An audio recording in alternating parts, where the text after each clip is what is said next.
Hey guys, it's your boy Manjot, and we're back with Manjot Night Football for 2024. Now, I've been keeping you guys waiting for the first month of the season or so. So, this is going to be our first edition. Starting from week 5, we're going to be recapping every single NFL game every week and giving our page performers. Today, we're going to start off with our page performers of the month and then go into our recaps and our page performers of the week. Let's go.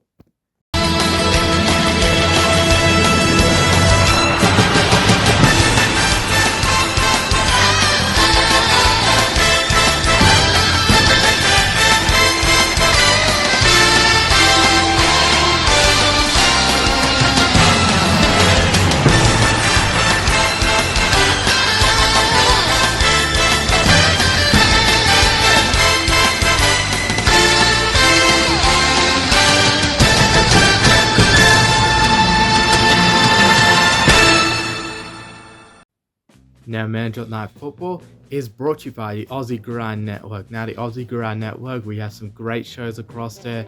We've got Aussie NFL Fantasy giving you all of your NFL fantasy news. G'day Gridiron giving you all of your NFL news and recaps and previews as well. And of course, Aussie Gridiron today, which you've seen on this channel, the local Gridiron stuff coming this week, coming up. We're going to be on a week break from that, so that's why I've just decided to start Manjot Night Football up again. You can find Aussie Grind Network any podcast platform. You can also find our shows on this YouTube channel as well. We've been distributing these shows for about a week now on the YouTube channel, so anything you guys can do, listen to those shows. It would be great. Alright, we're going to start off with the Buccaneers and the Falcons in what many consider to be the greatest Thursday night football game ever played that was not on Thanksgiving or the kickoff game. Now, the Falcons and the Buccaneers, two teams in the division, really rolling. This is a must-win game, and both teams are just going back and forth down the field, throwing touchdowns left and right. But the Buccaneers, they have the upper hand all game. The Falcons, they haven't even had the ball with the lead at all in this game. The Buccaneers have a little bit of control, but they haven't been able to get it past one score. But here is their chance to get this to at least a 6-point game. Here we go. The Buccaneers get the ball after an interception by Kirk Cousins. Surely they put this one away. Now they get the ball at the Atlanta 28, 1st and 10. What does Rachaad White do? Loses 3 yards. 2nd and 13. Oh wait, it's an offensive holding penalty. That's going to make it 2nd and 23. Mike Evans is wide open, but we're just going to pass it to Rachaad White for -2 yards. Now 3rd and 25. Okay, we'll gain a yard through Bucky Irving, but we're now at the 43. And we're just going to punt this one away to the end zone for a touchback. Let's just watch the Falcons go down the field. They're just getting closer and closer. Younghoe Koo, 2nd week in a row. Can he make it? Yes, he can from 52 yards. And the Falcons tied up 30-30. We're going to overtime. And look at this, the Falcons, they're just going to throw the ball to Kadarius Hodge. He hasn't got the ball all game. What is he going to do? Oh wait, he's breaking tackles, goes to the end zone.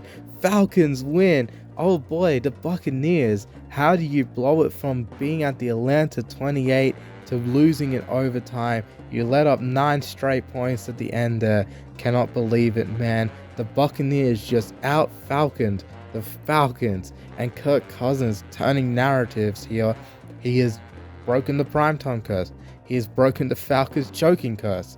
Now, it's really weird to see, but here is Kirk Cousins' season. The Falcons, they seem legit, as Cousins has 500 yards and 4 touchdowns on the game, and with that, he wins our page performer of the game. Now we head over to the pond, and we have the Vikings and the Jets in a classic London game between these two teams. Now, our page performer of the month, Sam Darnold. How did he do? Well, not so good, but not so bad either. Just the 1 interception, 179 yards for him. Justin Jefferson, though, 6 catches and 92 yards. The Jets defense really resigned just to hold him all day, commit pass interferences left and right on him and his receiving core as well. How did the Jets offense do? Well, Aaron Rodgers, what is this? 3 interceptions on the day. Wow. Brian Flores' defense claims another victim, and Andrew Van Ginkel with a pick 6 on Aaron Rodgers. That's just something you don't see. The immortal Rodgers looking like a mere backup quarterback against this Vikings defense in the first half. Breece Hall getting no yards on the ground. Just looks like the Jets offense cannot get it clicking. The Vikings take this one easily despite what the scoreline suggests. The Jets just could not get back in the game. Their offense has a lot of problems. Is it time for Robert Saleh to go? It might be, sadly, for the great and fiery defensive coordinator.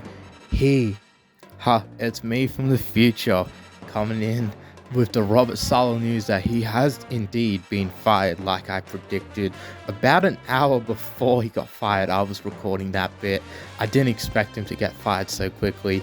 Seems like a good defensive coach, but never gelled on with Aaron Rodgers, really. It felt like it was a choice between him and Nathaniel Hackett. And Nathaniel Hackett, he is one of Aaron Rodgers' boys. He is a guy that Aaron Rodgers really likes. And it seems like for the Jets, well, they made their choice. They want to side with their quarterback over their coach, it really seems like. Commanders and the Browns.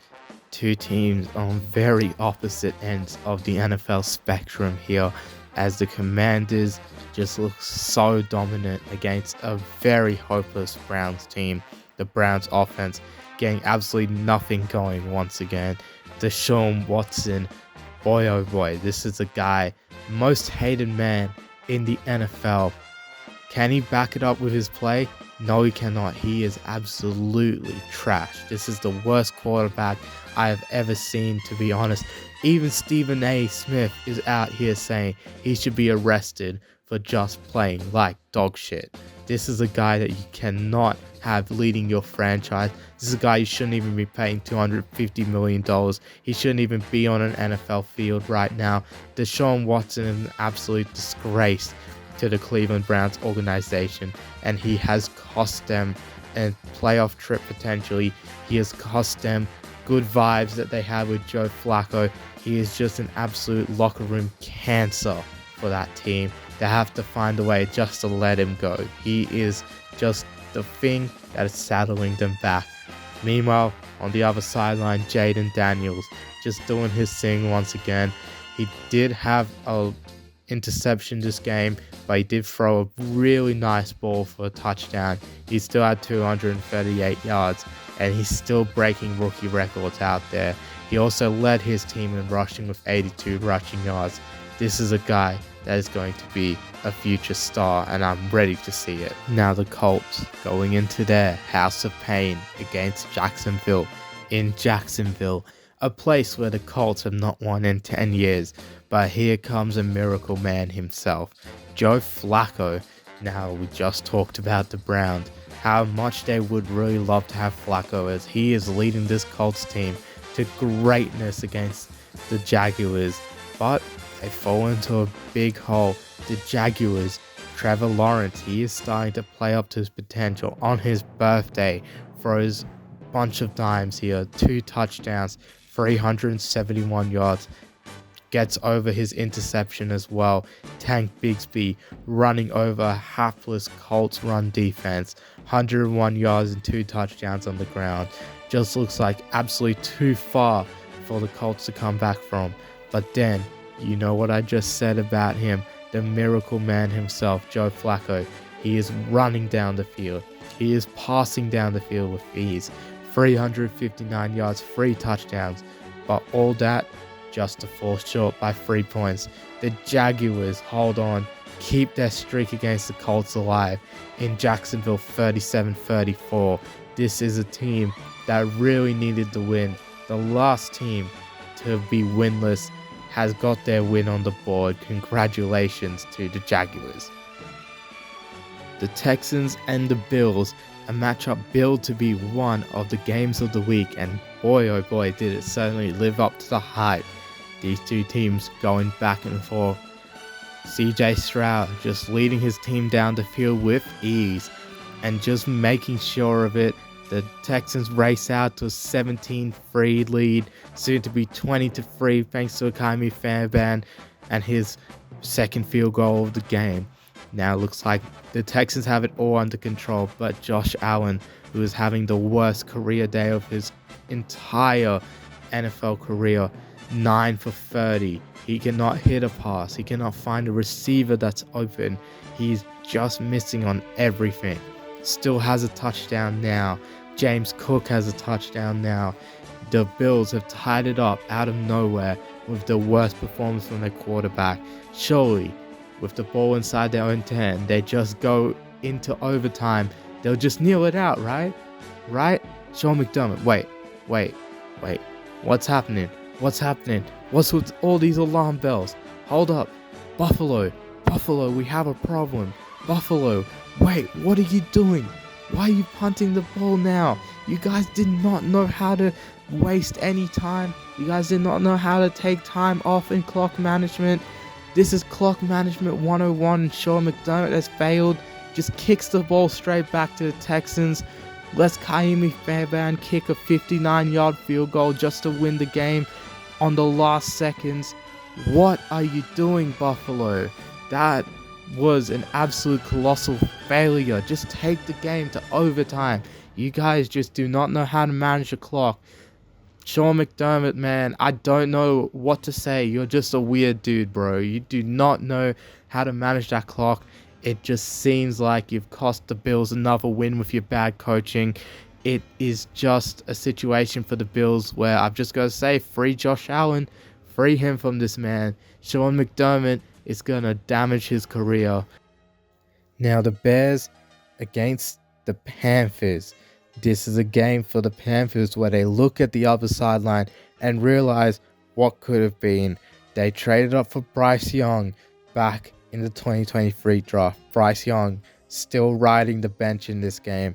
Meanwhile, the two players they traded for just to get Bryce Young, Caleb Williams and DJ Moore, having an absolute show out there. Caleb Williams having his best game in his NFL career so far. The number 1 overall pick, having 304 passing yards and 2 touchdowns, as well as DJ Moore, him having 5 receptions, 105 yards, and those 2 touchdowns from Caleb Williams were both to DJ Moore. Something for the Panthers fans. It just looked like a tough day for them.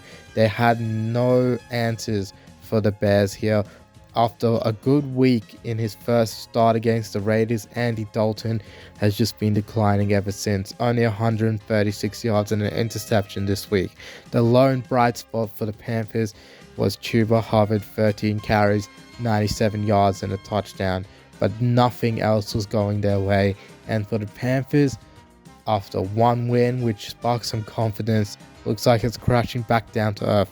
Meanwhile, for Chicago, they're now 3-2. Is it time for the Bears to be cautiously optimistic? I think there is some optimism that is to be there. 3-2. Caleb Williams having his best game of his career so far. The defense doing well still. I'm excited to see what the Bears can do to improve this team. The Patriots and the Dolphins, a game that just set back offenses all the way back to the late 90s and early 2000s. Two teams with veteran backup quarterbacks just absolutely having no idea how to get touchdowns. Two teams that really have other quarterbacks they really need to get into the game, but they just can't yet. For the Patriots, Jacoby Brissett, man oh man, I think it's time for him to be benched for Drake May. It is time. He only threw for 160 yards in this game. Just bring in the kid. Let him rip it out there. Ramondre Stevenson had a good bounce back game on the ground. He puts them ahead.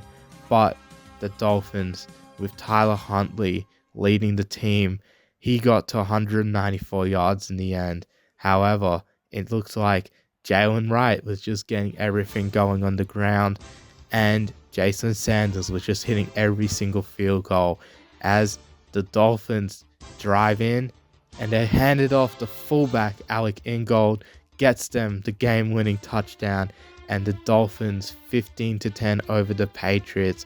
Boy oh boy, let's just never speak about this game and the lack of offense in it again. Now we're on to our Manjot Night Football game of the week, the Ravens and the Bengals in Cincinnati. The two quarterbacks, Joe Burrow and Lamar Jackson, just putting on an absolute show out there. Joe Burrow throwing nearly 400 yards with 5 touchdowns.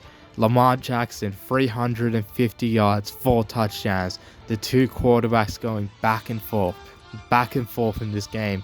The Bengals opening up a lead. You watching this quarterback play out there, Steelers and Browns fans, because the other teams in the division, they found their quarterbacks. But the Bengals, despite having the lead, their defense just cannot stop Lamar. Let's just listen in to Kevin Harlan. Let him take it away. Back. Likely in motion. He bobbles it. Scoops it in. Vacuums it home. Here comes Hubbard. Oh, he threw him away like a rag doll. And he throws in the end zone. Caught for a touchdown. Caught for a touchdown by Likely. Absolutely amazing.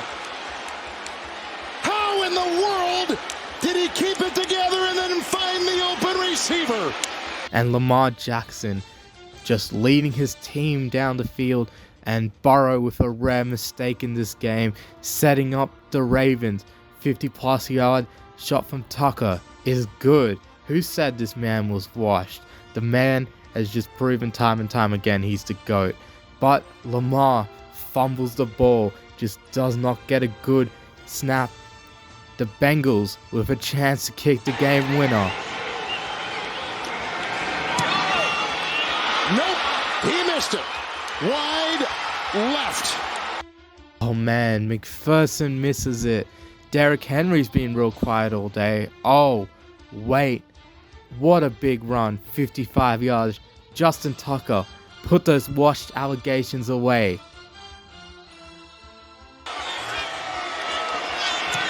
The Ravens have won 3 consecutive games. And they do it on the road. And Lamar Jackson goes to 9-1 against the Bengals. And the Ravens with a big win over the Bengals. Unbelievable. Joe Burrow, despite trying his heart out. Jamar Chase, despite trying his heart out, just do not get enough help from their team to win this one. The Ravens moving to a great 3-2 after an 0-2 start. The Bengals all the way back at 1-4. They have a lot of question marks there, the Bengals. It seems like their season is slipping away further and further and further from them. But for the Ravens, their comeback has been great. And Lamar Jackson just proving once again why I think he's the best quarterback in the NFL. Okay, everyone, I know, you guys came here just for one thing. Just to find out my reaction to the 49ers and the Cardinals. These two teams, the 49ers, much better on paper, should be winning this game, and they are 23-10, but inexplicably do not score anything in the second half. Cannot stop Kyler Murray and his brilliance. Kyler Murray just absolutely running all over the defense. He is just doing everything to win the game. Then James Conner comes in, cannot get tackled at all. It's like he's got 99 break tackle on Madden. Unbelievable. As a 49ers fan, all I can do is sit there and watch and realize Kyle Shanahan is just blowing another game. 18 games we've had Kyle Shanahan blow a 10 or more point lead. I just can't believe it, man. I just cannot believe it. This is a team, I don't know what's going on. We should have got the Super Bowl last year. We blew that one. We should have won this game. We should have won the Rams game. We just keep choking in the biggest moments. It's so hard being a Niners fan right now. I can't even explain. I thought we had this one in the bag, but the offense sells. Jordan Mason fumbles in the red zone. What are we doing, man? What the hell, 49ers, man? This is a team That should be a lot better than what they're playing as. I just hate talking about this team right now because this is a team that's very much underperforming. This is a team that's choking away easy games that they should be winning against division rivals that is just going to bring them down in the division standings. They've just got to win against Seattle. Otherwise, I'm gonna call it season over. It's going to be season over if we don't beat Seattle. I'll just be honest. But well played, the Cardinals. They kept in it. They found a way through James Conner. James Conner just running all over the defense. Just cannot believe it as a Niners fan, though. It makes me sick in the stomach to know that we could be 4-1 if we just did not blow 2 easy games there for the 49ers, man. I'm just so out on Shanahan right now. He's got to turn it around. He's got to turn around all his late game execution. It's just getting to a point, man. As a Niners fan, you've got to have enough. The Seahawks and the Giants. What looks to be an easy Seattle win at home against the Giants team that has shown no promise across the entire season. Geno Smith, he is putting up dots. He's running all over the Giants defense. It feels like an easy win is coming. But Daniel Jones, he's starting to have a good game here. 257 yards and 2 touchdowns. He hands the ball off to his running back. Oh boy, just a fumble taken all the way back by the Seattle defense for a touchdown. Daniel Jones, though, keeps in it and he keeps the Giants rolling. But they only got a 3-point lead. Seattle's coming. Seattle, they're going to surely close it out. Here's the field goal attempt. This to tie the game at 23, and it's blocked! Isaiah Simmons, and picked up by Bryce Ford Wheaton, and he is going to go! The Giants sideline erupts! Unbelievable! Unbelievable, man. How did the Giants just return that all the way to the house? I cannot believe it. The Giants just having a field day against the Seahawks. This is the Giants Super Bowl this year. They've really shown that they can beat another team around their level. This is something we've needed to see from the Giants. It really is their Super Bowl. This is probably going to be one of their best victories of the year, and certainly has been this year so far their best win. For the Giants, they've got to keep it going. They've got to find some way to keep this momentum going. For Seattle, short turnaround, they're going to come off against San Francisco, but they've dropped a couple in a row after starting 3-0. Interesting times coming up ahead for the Seahawks. Packers and the Rams. Jordan Love just has the Packers on his back today. He's going to carry this team throughout this game against a Rams team that is injury depleted, especially in the secondary. Love is throwing dimes left and right, even in his own end zone. Wait, Jordan, no, don't get sacked. No, don't throw the ball there. No, Jordan, no. A pick that gives the Rams a surprise halftime lead. Oh boy, an Orlovsky-esque pick. Cannot believe it, Jordan. Can you redeem yourself? Oh man, Jordan Love. He is just a special quarterback. He must be the first quarterback in NFL history to do a Dan Orlovsky-esque play and still win a game. It is incredible what he was able to do against the Rams. The Rams tried their best to fight back in it, but as you guys know, this season's just not going their way. 1-4. It feels like the injury toll just keeps mounting for them.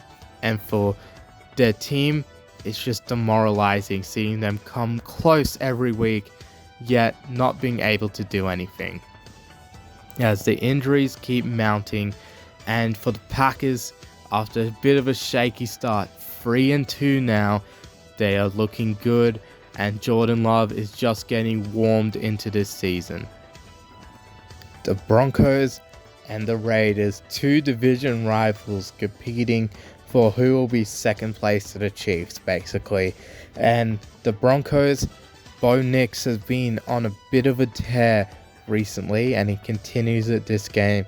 just throwing dots all over the field, 206 yards, 2 touchdowns, led by Javonte Williams with 5 catches and 50 yards, as well as 13 carries for 61 yards on the ground as well, just carrying the offense.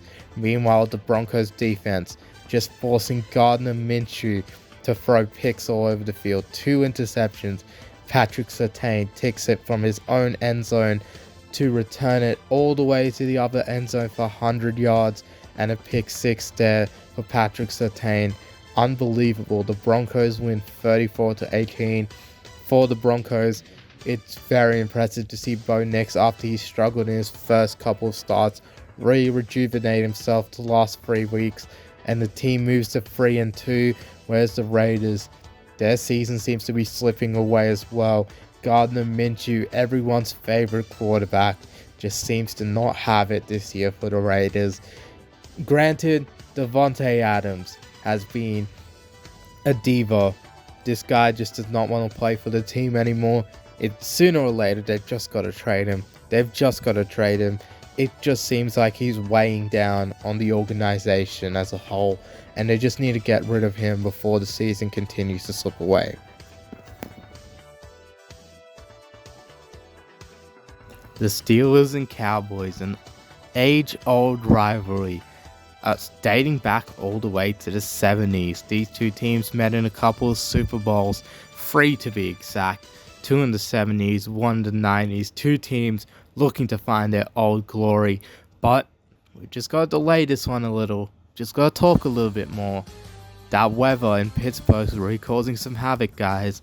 Oh boy, will we even have a game today? I don't even know, man. Oh, there's a game now. Wow, a very late start. I mean, if you've been up since 12:30 in the morning like me, it just feels like a good time to have a nap. Am I right? Just while this weather delay is going on. But yes, we're going to have a game now. Here's the game.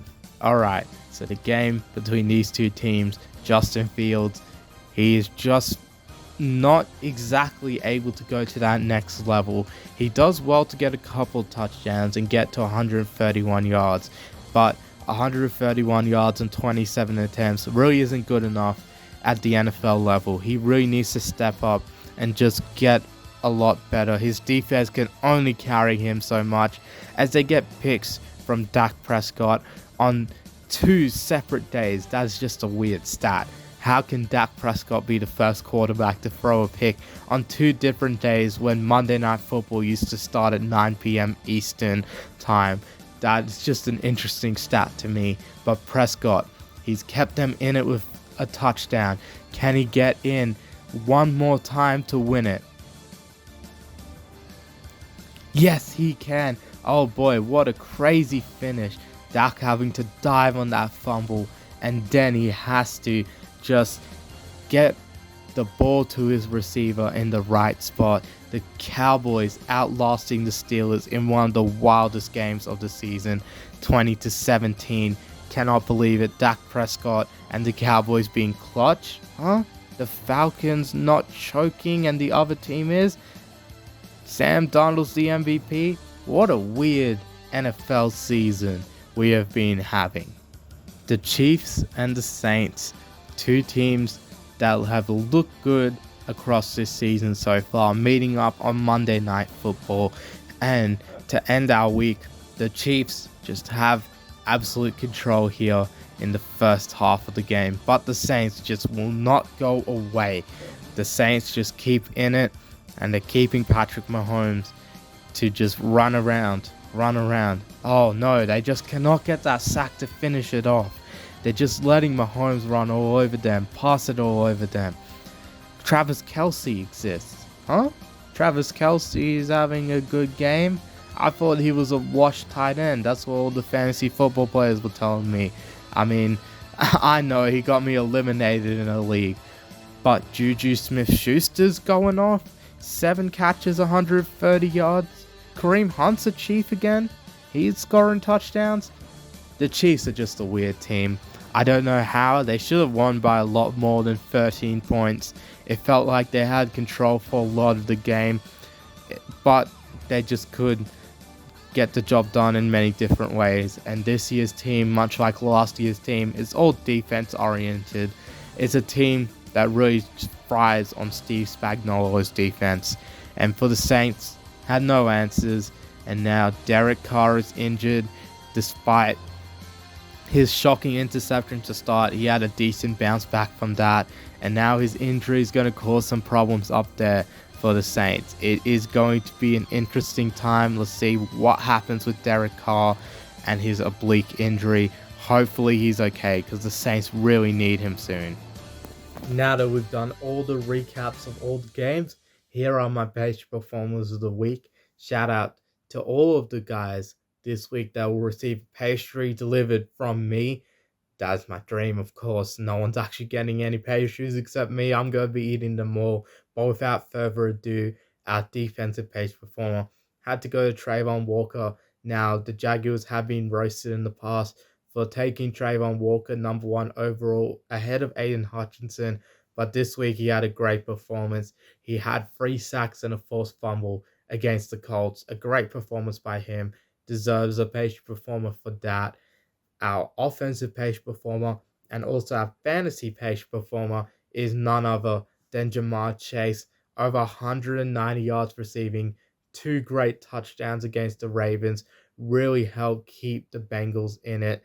Our page performer, play of the week, of course, that Lamar Jackson touchdown we showed you earlier with the Kevin Harlan commentary. Just incredible effort by Lamar, picking up the loose ball, then just stiff-arming Sam Hubbard to the ground, and then just throwing a ball across his body to Isaiah Likely. Incredible job by Lamar Jackson.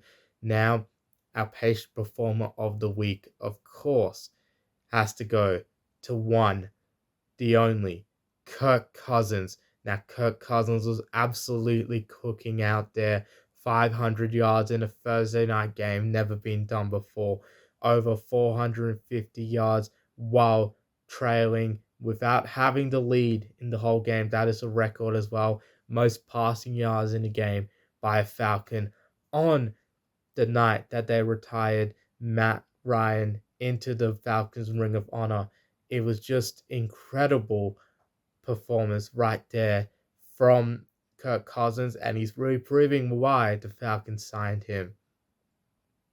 Alright guys, that was our page performers of the week. Thank you so much for watching Manjot Night Football. We'll be back next week, but in between then, you can check out Good Day Gridiron and Aussie NFL Fantasy on this channel as well. The boys will be dishing up about 4 videos this week as well, so you're going to have some content every day here on Pastry Press NFL on YouTube, so please do check it out. Also check out the Aussie Gridiron Network on Spotify, Apple, Google Podcasts, wherever you find your podcast. Just go search up Aussie Grind Network. You can listen to the podcast there as well. So be sure to check that out. And we'll be back next week for more Manjot Night Football and Aussie Grind Today.